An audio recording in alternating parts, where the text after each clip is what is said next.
Okay madam, మీరు Malayali, top anchor Suma గారు కూడా మలయాళీ. మీరు ఎప్పుడన్నా మీట్ అయ్యారా? అయ్యో, నేను అందరూ షాక్ అయిపోతారు. సుమా గారు నాకు చాలా క్లోజ్ రిలేషన్, నా మదర్ తరఫు నుంచి కూడా, నా ఫాదర్ తరఫు నుంచి కూడా.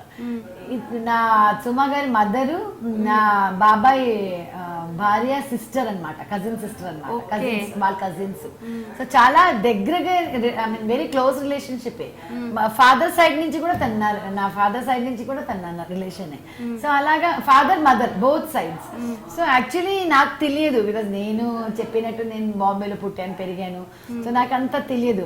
నేను ఫస్ట్ ప్రాజెక్ట్ 1000 పడుగులు చేస్తే తనే సహస్ర ఫండ్ చేసినప్పుడు తనే హీరోయిన్ దాంట్లో.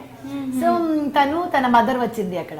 సో ఎక్కడ మీ ఊరు? మలయాళీ అని చెప్తే మీ ఊరు ఎక్కడ అంటే నేను పాలకాడు అని చెప్తే మేము కూడా పాలకాడులో ఎక్కడ అంటే తను ఏదో ఇల్లు పేరు చెప్పింది. అప్పుడు నేను ఇమ్మీడియట్ గా నాకు స్ట్రైక్ అయింది, అయ్యో నా బాబాయ్ భార్య అక్కడే కదా అని.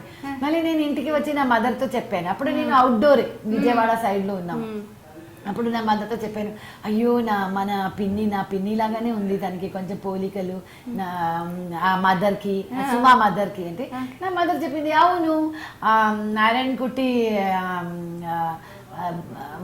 వాళ్ళే ఉండొచ్చు, నారాయణకుట్టి కూతురు ఉండొచ్చు సుమా అని చెప్పింది. వాళ్ళు చాలా సంవత్సరాల నుంచి హైదరాబాద్ లోనే ఉన్నారు కదా అని చెప్పింది. నా మదర్ కి తెలుసు అని నాకు తెలియదు.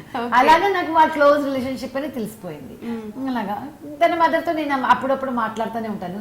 సుమ కూడా, కానీ తను చాలా బిజీగా ఉంటది. వాళ్ళు అందరూ మనం ఇప్పుడు రీసెంట్ గా నేను తాప్సీ సినిమా చేసినప్పుడు రాజీవ్ కనకాల దాంట్లో హీరోగా చేస్తున్నాడు. సో నేను అలాగా మేము కూర్చొని అలాగా మాట్లాడాము. సుమా ఇస్ మై రిలేషన్. కానీ అదొక కోఇన్సిడెన్స్, నాకు తెలియదు. ఎంటర్ అయినప్పుడు ఇలాగ సుమా ఉంది తను నా రిలేషన్ అని నాకు తెలియదు.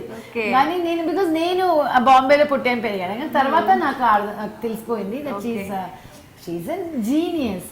తనకు ఇది కదా టీవీ ఇండస్ట్రీలో. సో అంటే that is a coincidence actually. చాలా మలయాళీస్ వచ్చి చేస్తున్నారు.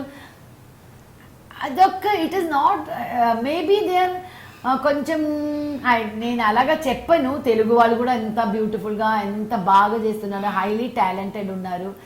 కానీ మలయాళీస్ వాళ్ళు జోక్ చెప్తారు కదా, మూన్లో వెళ్తే కూడా మీరు మలయాళీ కోకోనట్ అమ్ముతారని. సో అలాగా మలయాళీస్ ప్రతి చోట్ల వాళ్ళు కనిపిస్తారు. అలాగా they must have come to Telugu industry and they are doing work and they are intelligent enough. I will not say they are more intelligent than Telugu, అలాగా నేను చెప్పను. But they are intelligent enough to grasp things, to adapt things. అది కూడా కావాలి కదా. ఇప్పుడు మన తెలుగు వాళ్ళు వెళ్తారు శబరిమలకి, అమ్మా దొడ్డు బియ్యం మేము తినలేము అని చెప్తారు.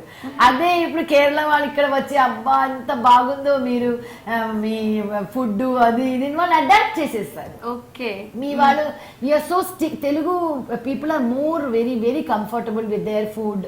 వాళ్ళ కల్చర్తో వాళ్ళు చాలా, that is the difference actually. ఇప్పుడు Kerala people there all over the world.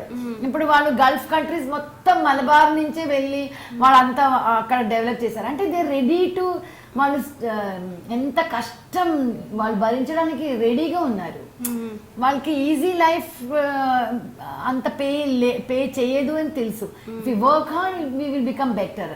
So వాళ్ళు రెడీగా ఉంటారు అంతే. It is not that they are ready to accept, they are ready to grasp, they are ready to that is adapt. That is the basic. మీరు చెప్పిన proverb కి suit అయిపోతారనమాట. చంద్రమండలం వెళ్ళిన సరే మలయాళీ వాళ్ళు కొబ్బరికాయ వేస్తారంట అక్కడ. అదొక జోక్ చెప్తారు. కానీ I agree because they are ready to work hard. They are ready to work hard. వాళ్ళకి లాంగ్వేజ్ లేదు, వాళ్ళకి లాంగ్వేజ్ తెలియదు, కానీ వాళ్ళు వచ్చి, కానీ you know one thing I tell you, Malayalam is very close to Telugu. అది చాలా మందికి తెలియదు. తలికర భరణి ఎప్పుడు చెప్పేది, తలికర భరణి గారు ఎప్పుడు చెప్పేది, ఆయనకి ఒక మలయాళీ నేబరా టెనెంటా ఎవరు ఉండేది, ఆయన ఎప్పుడు చెప్పేది 70% of Sanskrit is in Malayalam and 50% of Sanskrit is in Telugu అని ఎప్పుడు చెప్పేది. సో తెలిసిన వాళ్ళకి తెలిసి ఇట్స్ వెరీ నియర్ యాక్చువల్లీ. అంత కష్టం ఏం కాదు. నాకు ఎందుకు కష్టం అయిందంటే నా బ్యాక్గ్రౌండ్ కొంచెం ఎక్కువ హిందీ, బాంబేలో పుట్టిన పెరిగింది కాబట్టి దట్ నార్త్ ఇండియన్ బేస్ ఉంది. అదే నేను ఇప్పుడు డైరెక్ట్ గా కేరళ నుంచి వచ్చింది అనుకోండి, దీనికైనా మంచిగా నేను Telugu I would have improved. అయ్యో మీరు చాలా బాగా మాట్లాడుతున్నారు అసలుకి. I మీరు don't ఇంత believe కూడా that. మాట్లాడతారని నేను కాదు అస్సలు అనుకోలేదు. కానీ ఒకటి ఉంది, 38 years లో ఎంటర్ అయ్యాను కదా, కొంచెం లేట్ ఎంటర్ అయ్యాను. అదే నేను చిన్న వయసులోనే ఉన్నానంటే I would have been much much better. కానీ వాట్ ఎవర్ ఇట్ ఈస్ అన్ని మన మంచిదికే కదా. It's okay. యాక్చువల్ మేడం ఎవరు స్టార్స్ వచ్చినా మేము ఇది కామన్ గా అడుగుతూ ఉంటాం, మీరు ఇప్పుడు చాలా బ్యూటిఫుల్ గా ఉన్నారు, కానీ మిమ్మల్ని నాకు అడగాలనిపించలేదు, ఎందుకంటే మీరు అంత సాఫ్ట్గా అన్ని మదర్ క్యారెక్టర్స్ వేస్తూ ఉంటారు. సో మీరు యంగ్గా ఉన్నప్పుడు కాలేజ్ డేస్లో మీకేమైనా ప్రపోజల్స్ వచ్చాయా? ప్రపోజల్స్ ఎందుకు, మేము బాంబేలో కో ఎడ్యుకేషన్ లో చదువుతున్నాను, అక్కడ ఇక్కడ కొంచెం మనం లవ్ ఇష్టం అన్నీ ఉంటుంది, కానీ అదన్నీ ఇప్పుడు దాటిపోయింది కదా. అలాగా అందరూ